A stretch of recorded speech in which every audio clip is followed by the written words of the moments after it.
इमरान खान साहब का जो अवाम के नाम पैगाम है वो मैं आपके साथ शेयर कर देता हूँ एज इट इज़, जैसे उन्होंने अडियाला जेल से ये पैगाम भेजा है। इमरान खान साहब ने कहा कि तमाम फस्तायत और हुकूमती जबर और रुकावटों के बावजूद खौफ की जंजीरें तोड़कर बाहर निकलने पर मियांवाली, फैसलाबाद और बहावलपुर के अवाम को मुबारकबाद पेश करता हूँ। मैं चाहता हूँ कि आज 4 अक्टूबर बरोज़ जुमातुल मुबारक आप सब पुरअमन एहतजाज के लिए डी चौक इस्लामाबाद पहुँचें और लाहौर और उसके गिरदोनवा के जो इज़ला के शहरी हैं वो 5 अक्टूबर बरोज़ हफ्ता मीनार पाकिस्तान पर एहतजाज की पूरी तैयारी करें। ये जंग अपने फैसला कुल मरहले में दाखिल हो चुकी है। अल्लाह के फजल से हम अपनी हकीकी आज़ादी की लड़ाई जीत रहे हैं। इक़्तिदार पर काबिज़ जालिम हमें खौफज़दा करके हमारी जीत को शिकस्त में बदलना चाहते हैं। चुनाचा आप बेखौफ होकर बाहर निकलें और याद रखें कि अगर अब भी आपने आगे बढ़कर खुद को हकीकी तौर पर आज़ाद करवाने में हिचकिचाहट से काम लिया तो ये जालिम आपको चूंटियों की तरह मसल कर रख देंगे और आपकी आइंदा नस्लों को भी अपना गुलाम बना लेंगे, जिन पर इनकी औलादें हुकूमत करेंगी। सुप्रीम कोर्ट में ड्रामा चल रहा है और मैंने तारीख में इतना बेशर्म चीफ जस्टिस नहीं देखा जो अपनी ज़ाती एक्सटेंशन, अपनी नौकरी की मुद्दत में तौसी के लिए हर वो फैसला दे रहा है जिसकी कानून और आईन इजाज़त नहीं देता। काजी एक्सटेंशन गैंग ऑफ 3 का हिस्सा होते हुए पाकिस्तानी कौम के हुकूक का तहफ़्फ़ुज़ करने की बजाय इनको एक्सटेंशन माफिया और पीडीएम का गुलाम बना रहा है। किसी भी मुल्क में अवाम के हुकूक का दिफा अदलिया की जिम्मेदारी होती है, लेकिन यहाँ चीफ जस्टिस खुद ही अवाम के हुकूक का खून कर रहा है। दुनिया में कहाँ ऐसा होता है कि कोई जज अदालत में बैठकर अपनी मुद्दत बचाने के लिए, अपनी मुलाजमत बचाने के लिए आइन और कानून को रोंद कर अपने ही हक में फैसला करता रहे। ये कॉन्फ्लिक्ट ऑफ इंटरेस्ट है। इसके बारे में हम पहले भी बात करते रहे कि ये मफादात का टकराव होता है और ये उसकी एक बदतरीन मिसाल है कॉन्फ्लिक्ट ऑफ इंटरेस्ट की। इसने जमहूरियत और इखलाकियात का जनादा निकाल दिया है। जजेस इखलाकी बर्तरी की बुनियाद पर अदालतों में बैठते और फैसले करते हैं और कादी फायदीदा की शक्ल में बतौर चीफ जस्टिस अवाम के हकूक के सबसे बड़े मुहाफिज ने अवाम के हकूक पर सबसे बड़ा डाका डाला है। जनरल जलानी की गोद में पलने वाले ने चुप का रोज़ा तोड़ा है और पाकिस्तान के बाशऊर अवाम को भेड़ बकरियां करार दिया। ये नवाज शरीफ का कह रहे हैं। नवाज शरीफ ने पाकिस्तानी अवाम को भेड़ और बकरियों से तशबीह दी है, तो इमरान खान साहब भी उसके ऊपर प्रोटेस्ट कर रहे हैं। पाकिस्तान भर के सहाफ़ियों ने, पाकिस्तान भर के अवाम ने, उन्होंने ये कहा कि मियाँ साहब, जो आपके पीछे आंखें बंद करके बिरयानी की प्लेट के पीछे चल रहे हैं, कीमे वाले नान के पीछे आपके पीछे आ रहे हैं, या जिन MNAs को ये पता ही नहीं है कि आईनी तरमीम के अंदर लिखा गया हुआ मुसव्वदे में, और वो जाकर बैठ के वहाँ असेंबली के अंदर अपनी बारी का इंतजार कर रहे हैं कि हम हुकूमत के हक में वोट डालेंगे। भेड़ बकरियां तो वो हैं जिन्हें पता ही नहीं कि वो करने क्या जा रहे हैं। एक आम पाकिस्तानी जब निकलता है वोट डालने के लिए तो वो घर से फैसला करके निकलता है कि उसने नवाज शरीफ को वोट डालना है या इमरान खान को डालना है, तो वो भेड़ बकरी नहीं हो सकता, वो अपना फैसला कर रहा है। ये जो MNA जिसको आप ले गए हैं, जिससे आपने वोट लेना, उसको तो पता ही नहीं है कि वो वोट किस चीज में डालने जा रहा है। आइन का उन्होंने तरमीम का मुसव्वदा ही नहीं पढ़ा हुआ, उन्हें आइडिया ही नहीं है। तो भेड़ बकरियां मियाँ साहब आपके पीछे चलती हैं। अभी लोग जो है वो बाशऊर हो गए हैं। एस्टैब्लिशमेंट की मदद से हमेशा इक़्तिदार में आने, ये इमरान खान साहब कह रहे हैं कि एस्टैब्लिशमेंट की मदद से हमेशा इक़्तिदार में आने वाले की नज़र में जमहूरियत का मतलब हमेशा बूट को इज्जत देना ही होता है। इसे क्या मालूम कि बाशऊर अवाम और उनके वोट का तकद्दुस क्या है। अवाम अच्छी तरह जानते हैं कि तुम 2 मरतबा डील करके बैरून मुल्क भाग गए थे और जेल गए तो तुमने वहां रो रो के सारे टिश्यू पेपर ही खत्म कर दिए। अवाम ये भी अच्छी तरह जानते हैं कि मेरे जैसी जेल तो तुमने एक दिन भी नहीं गुजारी। या तो बीमारी का बहाना बनाकर अस्पताल के बेड पर लेटे रहे या फिर 5 स्टार सहूलियात के साथ किसी सरकारी मेहमान खाने में बैठकर माफिया और NRO की भीख मांगते रहे। अब अवाम बाशऊर हो चुके हैं और तुम्हारा असली चेहरा इन पर बेनकाब हो चुका है। लंदन प्लान के मुताबिक इस इलेक्शन में तुम्हारी जमात ने 20 सीटें तक नहीं जीती। प्लान के मुताबिक तुम्हें कप्तान होना था, लेकिन थर्ड अंपायर तुम्हें धोखा देकर खुद कप्तान बन गया और तुम्हें 12वां खिलाड़ी बना दिया। रेलू कट्टा। मैं वफाकी हुकूमत की जानिब से अपने गुलाम IG खैबर पख्तूनख्वा के जरिए सूबाई हुकूमत की मर्जी और इजाज़त के बगैर अमन जरगे पर हमले और पुरतशद्दुद कार्रवाई की शदीद अल्फाज में मजम्मत करता हूँ। IG के जरिए वफाकी हुकूमत का ये इकदाम सूबाई उमूर में खुली मुदाखलत और सूबाई खुद मुख्तारी पर खुला हमला है। देखिए, जो PTM का हम एक्चुअली कहते हैं, हम PTM का रहे हैं, लेकिन वो है कौमी जरगा है। कौमी अमन जरगा होने जा रहा है खैबर पख्तूनख्वा में। ये बहुत बड़ा जरगा है। पूरे पाकिस्तान से जो पश्तून कबाइल है वो वहाँ पे आ रहे हैं, स्पेशली खैबर पख्तूनख्वा से और बलूचिस्तान से। और बहुत बड़ी तादाद में लोग उसमें मौजूद हैं। अदालत में जब ये केस गया तो अदालत ने पुलिस से पूछा, चीफ सेक्रेटरी से पूछा कि जनाब ये क्या शेलिंग वेलिंग हो रही है, क्यों कर रहे हैं आप, इन्हें क्यों परेशान कर रहे हैं। मंजूर पश्तीन साहब ने एक मैसेज भी जारी किया है।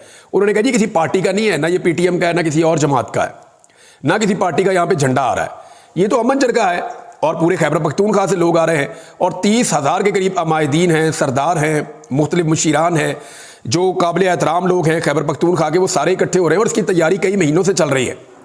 तो हुकूमत क्यों बार बार इसके ऊपर पुरतशद्दुद कार्रवाइयाँ करती है। तो इमरान खान साहब ने कहा ये हमने नहीं किया और उन्होंने ये कहा कि उनके आईजी ने वफाकी हुकूमत के कहने पे सूबाई हुकूमत की मर्जी के खिलाफ जाकर ये ऑपरेशन किया है और इसको उन्होंने कहा मैं इसकी शदीद अल्फाज में मजम्मत करता हूँ और आईजी के जरिए वफाकी हुकूमत का ये इकदाम सूबाई उमूर में खुली मुदाखलत और सूबाई खुद मुख्तारी पर खुला हमला है। अपनी आज़ादी के लिए जद्दोजहद करना बेहतरीन जहाद है। अल्लाह ताला ने इंसान को आज़ाद पैदा किया है और अपनी आज़ादी के लिए कोशिश करना अल्लाह के नज़दीक पसंदीदा तरीन अमल है। इसी वजह से आज़ादी की खातिर लड़ने वालों को शहीद का आला तरीन दर्जा दिया गया है और शहीद का मुकाम अंबिया के बाद सबसे ऊंचा होता है। तारीख गवाह है कि वो कौमें जिन्होंने गुलामी को कबूल किया वो कभी तरक्की याफ्ता नहीं हुई। इस वक्त हम अपनी आज़ादी की तहरीक में हैं जिसके लिए कुर्बानियों की ज़रूरत है। मैं इस आज़ादी की तहरीक के लिए अपनी जान भी कुर्बान करने के लिए तैयार हूँ। मैं अपने लोगों और अपना मुल्क छोड़कर कहीं नहीं जाऊँगा। मैं तो यही मुल्क में हूँ, जितनी मर्जी सख्ती कर लें या जो चाहे सजा दे दें, मैं हमेशा अपनी और अपनी कौम की आज़ादी के लिए खड़ा रहूँगा। फ़लस्तीनी अपनी आज़ादी की खातिर हर रोज़ जानों की कुर्बानियाँ पेश कर रहे हैं, मैं भी हर सख्ती के लिए तैयार हूँ। इसलिए मैं अपनी कौम को पैगाम देना चाहता हूँ कि आप भी अपनी आज़ादी के लिए किसी भी किस्म की कुर्बानी से घबराएं मत और इससे पीछे मत हटें। आज़ादी आपका हक है और आपकी इस जद्दोजहद, इन कुर्बानियों से अल्लाह ताला भी आपसे राज़ी होगा। हमारे मुल्क में जमहूरियत और कानून की हुक्मरानी बिल्कुल ख़त्म हो चुकी है, जिसके हुसूल के लिए हमें कड़ी जद्दोजहद करना होगी। अल्लाह हम सब का हामी और नासिर हो। पाकिस्तान जिंदाबाद। ये जी इमरान खान साहब का एक पैगाम था और उसके बाद जो सिचुएशन है वो मैं आपको बता देता हूँ। इस वक्त की जो लेटेस्ट सूरत हाल है, मैं ये वीडियो रिकॉर्ड कर रहा हूँ जिस वक्त तो तकरीबन 1 बजे के आसपास का टाइम है दोपहर का। तमाम काफ़िले निकल चुके खैबर पख्तूनख्वा से और पंजाब से और वो अपने रस्तों में। जो बड़े काफ़िले मैंने अब तक देखे हैं उनमें डीआई खान से निकलने वाला काफ़िला बहुत बड़ा है, जिसमें करक से, लकी मरवत से, डीआई खान से आए हुए लोग हैं और जो जनूब का बन्नू के लोग हैं, ये सारे वहाँ से इकट्ठे होकर ये लोग अब सी पैक के ज़रिए से और मुख्तलिफ रस्तों से पहुँचेंगे इस्लामाबाद की जानिब। वो उनकी अपनी हिकमत अमली है, लेकिन ये काफ़िला बहुत बड़ा है। एक काफ़िला जो काफ़ी बड़ा है वो आ रहा है हज़ारा से, एबटाबाद, मानसेरा और हज़ारा डिवीज़न से जो लोग इकट्ठे हो रहे हैं और रस्ते में भी इनको लोग ज्वाइन कर रहे हैं हरीपुर से, बाकी जगहों से। तो ये काफ़िला भी निकल चुका है, इसमें बहुत बड़ी तादाद में लोग हैं। तीसरा एक काफ़िला मालाकंड से निकला है और ये भी खासा तगड़ा काफ़िला है। मालाकंड में गुज़िश्ता दिनों एक अमन जरगा हुआ, उसके बाद अमन के लिए वहाँ पे एक बहुत बड़ा जलसा भी किया गया और अब पाकिस्तान तहरीक इंसाफ की, क्योंकि वहाँ पे बहुत तोती बोलता है, मुराद सईद का ताल्लुक भी मालाकंड डिवीज़न से है, तो बड़ी तादाद में वहाँ से भी एक काफ़िला निकला है जो मैंने मनाज़र देखे हैं। और चौथा जो है वो स्वाबी में इकट्ठा हो रहा है, वो मॉब जो चारसद्दा से, पेशावर से और दूसरी जगहों से लोग आ रहे हैं। तो इस तरह ये सारे काफ़िले मोटरवे पे स्वाबी के मुकाम पे इकट्ठे होंगे। डीआई खान वाले थोड़ा आगे निकल जाएंगे, इसी तरह जो हज़ारा वाले हैं उनका रूट भी थोड़ा आगे से आकर निकलेगा।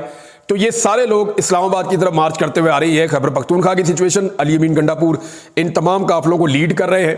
हिकमत अमली ये है कि इस मरतबा मशीनें आगे होंगी और काफ़िला पीछे होगा और रास्ते खोलने वाली टीमें आगे चलेंगी जो पुलिस के साथ जाकर इनकाउंटर करेंगी या उनका सामना करेंगी। अब अगर रुकावटें हटानी है तो पुलिस ने तो मारना है उन्हें और वो पुलिस तो तशद्दुद करेगी। इस पे अली अमीन गंडापुर का एक बड़ा सख्त स्टेटमेंट भी आया। पहले एक स्टेटमेंट जो है वो आया था मोहसिन नकवी साहब का और अब एक स्टेटमेंट जो है वो अली अमीन गंडापुर साहब का आया। तो मैं दोनों आपको बता दूंगा, लेकिन खैबर पख्तूनख्वा के तमाम काफ़िले इस वक्त रस्ते में हैं, वो जा रहे हैं डी चौक की तरफ।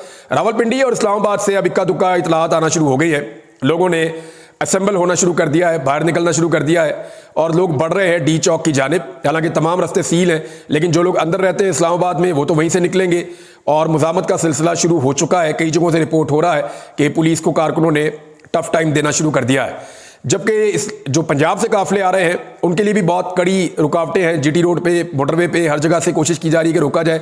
तमाम शहरों से निकलने वाले रास्ते बंद किए जा रहे हैं। लेकिन वहाँ पे पंजाब में एक इतला ये भी आई है कि कुछ जर्नलिस्ट बता रहे थे कि वहाँ पे रेंजर तलब कर ली गई है पंजाब के मुख्तलिफ शहरों के अंदर और कोशिश की जा रही है कि पंजाब से आने वाले लोगों को रोका जाए। जो सहाफ़ी एस्टेब्लिशमेंट के बहुत करीब है या पीडीएम के करीब है, वो सहाफ़ी अब बरमला ये कह रहे हैं कि 72 घंटे बहुत इंपॉर्टेंट है, कुछ भी हो सकता है, ये आर या पार वाला मरहला है। इमरान खान साहब या उनका मॉब कुछ भी कर सकता है। अगर ये लोग वहाँ पे चले जाते हैं, इकट्ठे हो जाते हैं और एक बहुत बड़ा मैसेज चला जाता है अदलिया को, तो अदलिया के अंदर पहले ही लावा पकड़ा है, तो सिचुएशन कोई भी रुख इख्तियार कर सकती है। बहरहाल सब लोग इस वक्त बढ़ रहे हैं इस्लामाबाद की जानिब, लेकिन दूसरी जानिब मैं आपको ये बताऊं कि पुलिस काफ़ी थकी हुई है। पुलिस के जो सोर्सेज हैं वो ये बता रहे हैं कि जितनी मुश्किल में इस वक्त पुलिस है कोई भी नहीं है, और पुलिस की मदद के लिए दीगर लोगों को बुलाया गया है। बहुत सारे लोग पुलिस के यूनिफॉर्म में ऐसे मौजूद होंगे जो शायद पुलिस वाले नहीं हैं, और ये क्लेम मैं नहीं कर रहा, ये पाकिस्तान तहरीक इंसाफ के सोर्सेज कर रहे हैं। वो भी ये बता रहे हैं कि जनाब पुलिस के अंदर तो अब सख्त नहीं है। जितनी लड़ाई उन्होंने लड़ी है, तहरीक इंसाफ के कारकुनों को उन्होंने मारा है, जितनी उन्होंने गिरफ्तारियां की हैं या जिस लेवल पे वो ले गए इस मामले को, अब लोग तो थक नहीं रहे। तो पुलिस की एक लिमिट होती है। वैसे भी हमारे पुलिस वाले जो हैं वो एवरेज पुरानी 90s की भर्ती हैं। ज़्यादातर पुलिस वाले जो हैं वो 40-50 साल उम्र के हैं, 50 साल के आसपास के हैं, तो उनका उतना स्टेमिना भी नहीं होता बेचारों का, लेकिन उनसे ओवर ड्यूटियाँ उनकी ली जा रही हैं, उनकी कैपेसिटी से ज़्यादा उनसे काम लिया जा रहा है। तो पुलिस की बॉडी लैंग्वेज को इतनी पॉजिटिव नहीं है, इसीलिए दूसरी लॉ इन्फोर्समेंट्स को बुलाया गया है, और उनमें कुछ सादा कपड़ों वाले लोग भी हैं, कुछ दीगर लोग भी हैं। तो अब देखना यह है कि वो क्या पाकिस्तान, क्योंकि इनकी ट्रेनिंग नहीं होती ना। देखें, पुलिस की ये ट्रेनिंग होती है कि अवाम को डील कैसे करना है। पुलिस उतना टॉर्चर करना जानती है जिसमें जानी नुकसान ना हो, लेकिन जो बाकी लॉ इन्फोर्समेंट है उनकी ये ट्रेनिंग नहीं होती, उनको सिर्फ बंदूक चलाने की ट्रेनिंग होती है। वो पब्लिक डीलिंग में उतने ट्रेन नहीं होते, तो वहां पर फिर नुकसान होने का अंदेशा हो जाता है। इसीलिए आपको पता है कि हमेशा ये कोशिश की जाती है कि जो लॉ इन्फोर्समेंट फोर्सेज हैं पुलिस के अलावा, उनमें से कोई भी बराह रास्त अवाम के सामने ना आए, क्योंकि जब वो अवाम के सामने आएंगे तो उन्हें लाठी चार्ज की या बाकी चीज़ों की तरबियत नहीं है। तो उनकी जो तरबियत है फिर वो उसके मुताबिक चलते हैं तो नुकसान हो जाता है। लिहाजा इस नुकसान से बचने की हमेशा कोशिश की जाती है। लेकिन आज के बारे में मैं आपको कुछ कह नहीं सकता, और काफिले निकले हुए हैं। पुलिस की सिचुएशन मैंने आपको बता दी। अब जरा आप सुन लें कि गंडापुर साहब, अली अमीन गंडापुर ने कहा जी मुझे चाहे 2 दिन लग जाएं, मैं डी चौक पहुंचूंगा, मैं वापस नहीं जाऊंगा। अली अमीन गंडापुर ने कहा जी मैं अकेला भी रह गया ना तो मैं फिर भी आगे ही बढ़ता रहूंगा, पीछे नहीं हटूंगा। मेरे पास एहतजाज मुअख्खर करने का कोई इख्तियार नहीं है, एहतजाज को कैंसिल करने का, मुअख्खर करने का। अगर किसी के पास एहतजाज है तो वो कैदी नंबर 804 के पास है, वो जेल में बैठा हुआ है। जिसने बात करनी है उससे जाके करो, मेरे साथ कोई बात ना करे। मेरे पास कोई इख्तियार नहीं है, मैंने सिर्फ आगे ही बढ़ना है और मैंने डी चौक पहुंचना है, चाहे मुझे इसके लिए 2 दिन या ज़्यादा टाइम लग जाए। अली अमीन गंडापुर ने एक वार्निंग दी है मोहसिन नकवी के स्टेटमेंट के बाद, क्योंकि वजीर दाखिला ने कहा कि जी जो आएगा अपना जिम्मे खुद ले ले और जो आएगा वो खुद ही रिस्पॉन्सिबल होगा, हमारी बड़ी तैयारियां हैं, फिर कोई शिकवा ना करे। तो बड़े सख्त किस्म के बयानात उन्होंने दिए हैं। ये वही मोहसिन नकवी जिन्होंने कहा था दहशतगर्द जो है वो एक SHO की मार है, लेकिन उसके बाद से लेकर अब तक आपने देखा कितने दहशतगर्दी के वाकयात हुए इस मुल्क के अंदर। तो गैर संजीदा स्टेटमेंट्स ये दे देते हैं। फैसल वाडा हो गया, मोहसिन नकवी हो गया, और इनके स्टेटमेंट्स के ऊपर ज़्यादा तवज्जो भी नहीं देता और इनके ज़्यादातर स्टेटमेंट गलत भी साबित हो जाते हैं। मोहसिन नकवी का कोई पॉलिटिकल स्टेक भी नहीं है पाकिस्तान में। उन्हें पता है उनका यही एक दाव लगा हुआ है, जब तक लगा हुआ है तो जो मर्जी वो कर ले, इसके बाद उन्होंने मुझे लगता है इस मुल्क से भाग जाना है। जैसे कि आरफ अलवी साहब ने चीफ जस्टिस को कहा कि आप रिटायरमेंट के बाद जरा पाकिस्तान में ही रहिएगा, आपको पता चलेगा कि पाकिस्तानियों के साथ आपने क्या किया, आपको जरा आइडिया हो जाएगा। तो मुझे नहीं लगता कि ये लोग पाकिस्तान में रहेंगे। अच्छा, मुझे ये भी नहीं लगता कि ये लोग जाकर रहेंगे यूरोप में, क्योंकि वहां पे भी लोग पाकिस्तानी इनको नहीं छोड़ेंगे। ये रहेंगे उन मुल्कों में जहां पे डिक्टेटरशिप है, जहां पे बादशाहत है, क्योंकि वहां पे फिर कोई ऐसा नहीं है कानून की आज़ादी है सारे राय, तो वहां ये बच जाएंगे, अपने महंगे एरियो में जाके वहां छुप जाएंगे, वहां पे जिंदगी गुजारेंगे। तो वो क्या जिंदगी है। बहरहाल गंडापुर साहब ने कहा कि अगर तो तशद्दुद किया गया हुकूमत की जानिब से, हम पुरअमन है, हम पुरअमन एहतजाज का अपना हक लेने आ रहे हैं, हमारी लीडरशिप ने हमें हुक्म दिया है और हम आइन पर हमला रोकने के लिए आ रहे हैं। 2 मकासद हैं जी, एक वो कहते हैं अदलिया की आज़ादी के लिए हम आ रहे हैं, दूसरा वो कहते हैं हम आइन के ऊपर हमला रोकने के लिए आ रहे हैं। वकला भी यही कह रहे हैं, इमरान खान साहब और उनकी पार्टी भी यही कह रही है। तो अली अमीन गंडापुर साहब ने कहा कि अगर तशद्दुद किया गया तो जो तशद्दुद करेगा वो होगा जिम्मेदार। उन्होंने कहा जी कि ये तो मैदान में पता चलेगा कि क्या होता है, लेकिन जो भी तशद्दुद करेगा वही रिस्पॉन्सिबल होगा हालात का और सूरत हाल का। अब इस वक्त मजीद कुछ चीज़ें मैं आपके साथ शेयर कर देता हूँ जो डेवलपमेंट्स हैं। एक राब्ता किया गया है, एक नहीं बल्कि कई मरतबा राब्ता किया गया है। अभी एक दोबारा थोड़ी देर पहले पाकिस्तान तहरीक इंसाफ की सीनियर क़यादत से फिर से राब्ता किया है, और ये राब्ता हुकूमत और हुकूमत को लाने वाले वो सब मिलकर कर रहे हैं, और बीच में बंदे भी डाले हुए हैं। और उसमें ये कहा जा रहा है, पैगाम ये पहुंचाया गया है कि अभी भी अगर आप बात करना चाहते हैं तो एहतजाज आप मौखर कर लें तो किसी चीज़ के ऊपर बात हो जाती है, कुछ ले कुछ दे कर लेते हैं। लेकिन पाकिस्तान तहरीक इंसाफ का जो एक सिंगल मुतालबा अभी तक उनकी मुशावरत में सामने आया है वो बड़ा क्लियर है। हुकूमत अगर वो मुतालबा मान लेती है तो ये एहतजाज मौखर हो जाएगा, अदरवाइज लोग डी चौक पहुंचेंगे और सिचुएशन हुकूमत के हाथ से निकलेगी। हुकूमत ये बात अभी मान ले या बाद में मान ले, या फिर हुकूमत के बाद ये रास्ता है कि इतनी सख्ती करे, इतना टॉर्चर और इतनी ब्रूटैलिटी करे कि हज़ारों लोगों को जेलों में डाल दे, लोगों को ज़ख्मी करे, लोगों की जानें जाती हैं तो जाएं, लेकिन वो एक फस्तायत और एक मार्शल लॉ टाइप का माहौल बनाकर तहरीक इंसाफ को वापस धकेले। या तो उनके बाद ये ऑप्शन है कि वज़ीर आला जो आ रहे हैं उनको भी गिरफ्तार करें, वज़रा को भी गिरफ्तार करें और मुल्क में एक मार्शल लॉ जैसी कैफियत लगा दें। और अगर वो ये नहीं कर पाते तो फिर उन्हें बातचीत करनी पड़ेगी, टेबल पे आना पड़ेगा। तो टेबल पे तहरीक इंसाफ का एक ही मुतालबा है कि आप आईनी तरमीम अभी मौखर कर दें, आप आईनी तरमीम मौखर कर दें, हम एहतजाज मौखर कर देते हैं। यानी 17 अक्टूबर तक तो बहुत सारे इवेंट हो रहे हैं ना पाकिस्तान में। अब बहुत सारे लोग ये कह रहे हैं, शफकत महमूद से भी स्टेटमेंट दिलवाया गया कि तहरीक इंसाफ को 17 अक्टूबर तक एहतजाज नहीं करना चाहिए। बैरून मुल्क से डिग्निटीज आ रही हैं, वज़ीर आज़म आ रहे हैं, कुछ हुक्मरान आ रहे हैं, कुछ वज़ीर ख़ारजा आ रहे हैं, शंघाई ताउन तंजीम का इजलास हो रहा है, लिहाजा तहरीक इंसाफ ज़रा रुक जाए, ब्रेक लगा दे।